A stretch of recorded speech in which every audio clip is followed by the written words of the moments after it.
Dans la matinée du 11 septembre 2001, 19 hommes armés de cutters, dirigés par un homme sous dialyse depuis une caverne forteresse de l'autre côté du monde en utilisant un téléphone satellite et un PC portable, ont réalisé la pénétration la plus sophistiquée de l'espace aérien le plus protégé au monde. S'emparant des passagers et des pilotes, tous d'anciens pilotes de chasse, de 4 vols commerciaux qu'ils détournèrent de leur route pendant plus d'1 heure, sans jamais avoir été inquiétés par un seul chasseur d'interception. Ces 19 pirates, religieux fondamentalistes dévots qui aimaient boire de l'alcool, sniffer de la cocaïne et vivaient avec des stripteaseuses, ont réussi à abattre 3 immeubles à l'aide de 2 avions à New York. Cependant qu'à Washington, un homme incapable de piloter un monomoteur Cessna a été capable avec un 757 de faire une boucle en descente de 2400 mètres à 270 degrés pour arriver en parfait azimuth et percuter le Pentagone au niveau du bureau des analystes du budget où des employés du ministère enquêtaient sur le mystère des 2300 milliards de dollars que Donald Rumsfeld, secrétaire d'État, avait annoncé manquant des coffres du Pentagone dans une conférence de presse tenue le jour précédent, le 10 septembre 2001. Par chance, les médias ont su qu'il avait fait en quelques minutes. Osama bin Laden. Et les grands ponts en quelques heures. Osama bin Laden. Les officiels dans la journée. Terrorists who committed these acts and those who harbored them. Et les preuves sont littéralement tombées dans la poche du FBI. That a hijacker's passport was found blocks from the World Trade Center crash site, if you can believe that. Mais pour une raison ou une autre, des conspirationnistes fous ont demandé une enquête sur la plus grosse attaque perpétrée sur le sol américain de toute l'histoire. Cette enquête a été retardée, sous-financée, sabotée, en conflit d'intérêts et menée secrètement du début à la fin. Elle était basée sur des témoignages obtenus sous la torture et dont on a détruit les enregistrements. Elle n'a pas mentionné l'existence du Building 7, Double Danger, Pletch, Sybil Edmonds, Ben Laden et la CIA, et les manœuvres militaires simulant des avions détournés et jetés sur des immeubles menées au moment précis où c'était en train de se produire. Elle a été trompée par le Pentagone, la CIA, l'administration Bush. Et à propos de Bush et Cheney, eh bien, personne ne sait ce qu'ils ont dit car leurs témoignages étaient secrets, pas enregistrés, pas sous serment et à huis clos. Ce n'était pas important de chercher qui a financé les attaques, car cette question a peu de signification pratique. Cependant, la commission d'enquête du 11 septembre a brillamment répondu à toutes les questions du public, excepté la plupart de celles posées par les familles des victimes, et a pu pointer les fautes des personnes responsables, bien qu'aucune n'ait perdu son boulot, déterminant que ces attaques étaient dues à... failure of imagination. Parce que...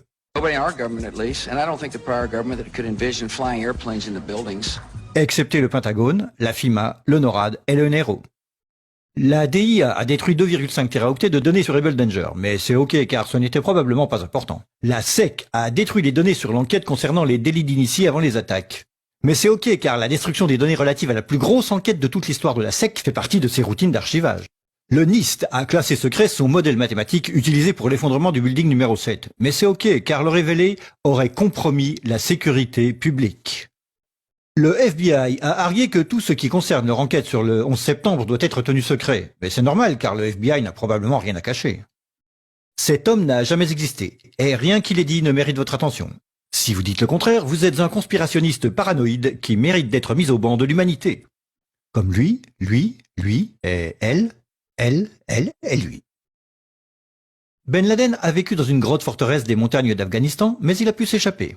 Puis il s'est caché à Tora Bora, mais il a pu s'échapper. Puis il a vécu 10 années à Abbottabad, mettant en échec le réseau d'espionnage le plus efficace et le plus sophistiqué du monde et de l'histoire, tout en publiant vidéo sur vidéo en totale impunité, rajeunissant au gré des vidéos réalisées, avant d'être capturé par un vaillant commando de Navy SEAL dans une opération non filmée, durant laquelle il n'a pas résisté ou peut-être utilisé sa femme comme bouclier humain, et pendant laquelle ces as des forces spéciales ont paniqué et tué cet homme désarmé, censé être la meilleure source d'information de la planète concernant le terrorisme. Puis ils l'ont jeté dans l'océan avant d'en parler à quiconque. Puis 2 douzaines de membres de ce commando ont péri dans un crash d'hélicoptère en Afghanistan. Ceci est l'histoire du 11 septembre, comme elle vous est rapportée par les médias qui vous ont dit la pure vérité sur...